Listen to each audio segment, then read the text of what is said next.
जबाबदार माझ्याकडनं सगळी पूर्ण केली जातील. जी तुमची विकासाची कामं असतील, आता उपसरपंच प्रवेश करत आहेत, जी विकासात्मक कामं असतील ती सुद्धा केसरकर साहेबांच्या माध्यमातून पूर्ण केली जातील असं मी तुम्हाला आश्वस्त करतो. तुमची कुठची कामं तहसीलदार ग्राम कलेक्टर ऑफिसमधली ती सुद्धा आमच्याकडे तुमची कामं पूर्ण केली जातील असं मी तुम्हाला आश्वस्त करतो.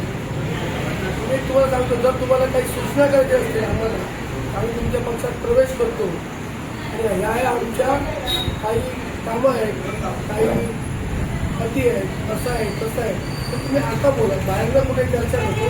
तर ते तुमची सगळी कामं एक खंडीपर म्हणून, एक सामान्य नागरिक जनतेला म्हणून बोलून एक तुमच्यातलाच आहे, एक तुमचा माणूस म्हणून मी सगळी कामं करेन. आणि परत एकदा उपसरपंचांचं वगैरे सगळ्यांचं परत एकदा शिंदे सेनेत मी स्वागत करतो. आपल्याला फोटो बाहेर घ्यायचा आहे की शॉल वगैरे घालून आपण नातेवेळी घेऊ, पण त्याच्या आधी जर कोणाला आपल्या भावना मांडायच्या असतील तर तुम्ही त्या भावना तुमच्या मांडू शकता.